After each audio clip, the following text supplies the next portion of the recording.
Bonjour à tous, aujourd'hui nous allons suivre un tutoriel pour remplacer le connecteur de charge sur le Sony Xperia L2. Pour réaliser ce remplacement, vous aurez besoin bien sûr du module de connecteur de charge USB Type C qui contient également le vibreur. Vous le retrouverez en vente sur notre site internet.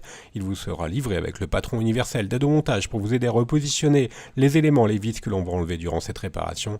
N'oubliez pas également de commander le kit d'outils numéro 7. Vous le retrouverez en vente sur notre site internet. Il est spécialement sélectionné par nos techniciens pour remplacer le connecteur de charge. Vous retrouverez également le kit de réparation qui comprend la pièce détachée, le kit d'outils, le patron en version adhésif. En commandant ces pièces sur notre site internet, vous bénéficiez d'une assistance technique gratuite par chat, par téléphone et également par email, et vous bénéficiez également de 10% de remise avec le code YouTube.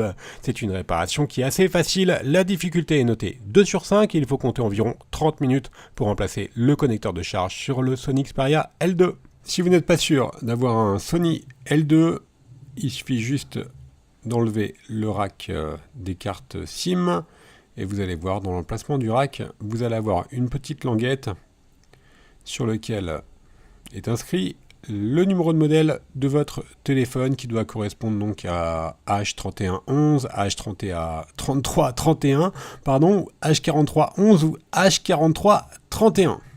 On va commencer bien sûr par éteindre le téléphone. Alors vous allez voir, c'est un téléphone qui est vraiment facile d'accès et très facilement réparable. On va commencer par retirer la coque arrière. Pour cela, c'est très simple. On va juste utiliser la ventouse. On va tirer sur la ventouse et on va faire levier avec le médiator en métal juste pour décoller et déclipser la coque arrière qui est clipsée et collée. Là, mais c'est la seule difficulté, si on peut admettre que c'est une difficulté parce que c'est vraiment facile. On va juste utiliser le médiator en métal pour faire levier, déclipser et décoller la coque arrière du L2. Donc qui est légèrement collée, vous allez voir, elle s'enlève très facilement. La coque arrière elle est en plastique, donc il n'y a pas de risque de casse durant ce processus. Et on va finir le décollage en utilisant la carte en PVC. Vous ferez juste attention sur la partie à gauche de l'appareil photo.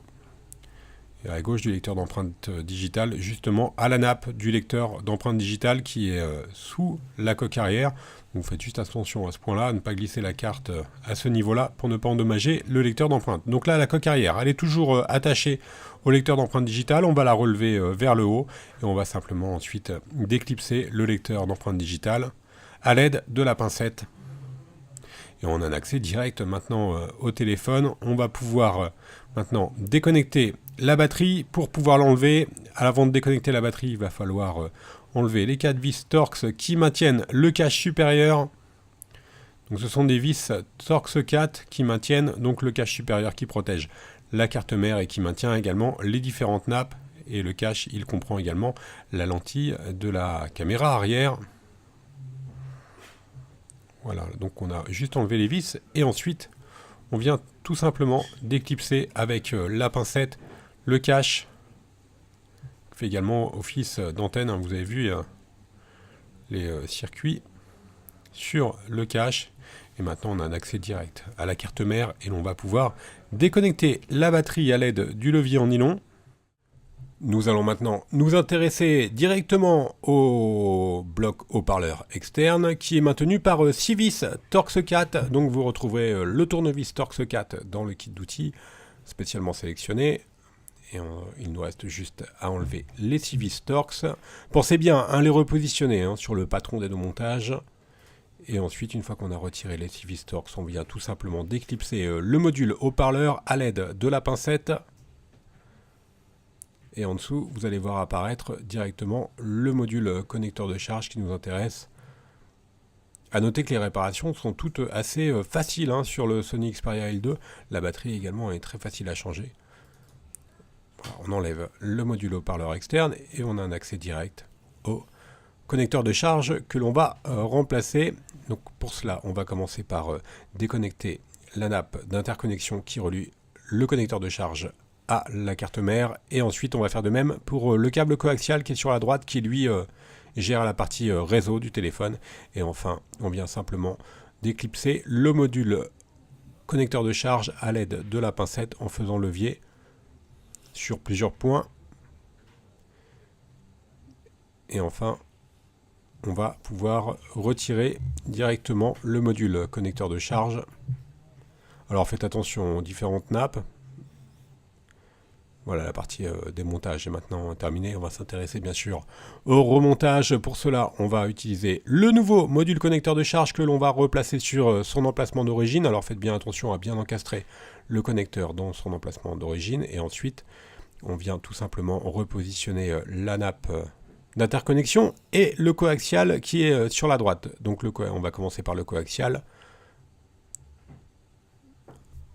Alors il est placé dans des guides, il faudra bien vérifier qu'il soit bien dans les guides. Et ensuite, à l'aide du levier, on vient tout simplement reconnecter le câble d'interconnexion.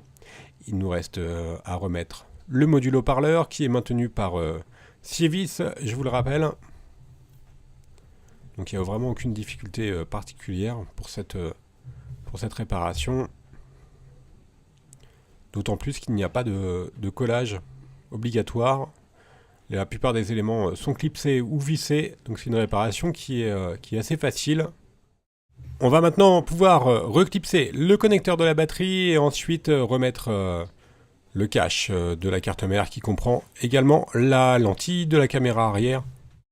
Voilà pour le cache. Donc on va le reclipser sur son emplacement d'origine. On fait un appui bien sûr pour pouvoir le reclipser. Et enfin, je vous le rappelle qu'il est vissé avec 4 vis Torx. Il n'y a vraiment aucune difficulté. Voilà, pour la dernière. Et enfin, on va reprendre la coque arrière. On va commencer par reconnecter le lecteur d'empreintes digitales directement sur la carte mère à l'aide de la spatule. Et enfin, on vient reclipser la coque arrière en faisant pression sur tout le contour du téléphone. Alors normalement, vous n'avez pas besoin de recoller nécessairement la coque arrière, cependant, vous pouvez rajouter quelques points de colle sur le contour, notamment si vous n'avez pas remis d'adhésif. Voilà, on peut remettre quelques points de colle pour s'assurer d'avoir un maintien parfait de la coque arrière. Nous allons faire un récapitulatif des produits que l'on a utilisés pour mener à bien cette réparation, en commençant bien sûr par le connecteur de charge d'origine. Vous le retrouverez en vente sur le site internet, il vous sera livré avec le patron d'aide au montage. N'oubliez pas également de commander le kit d'outils ou le kit de réparation. On reste joignable par mail, par chat et également par téléphone.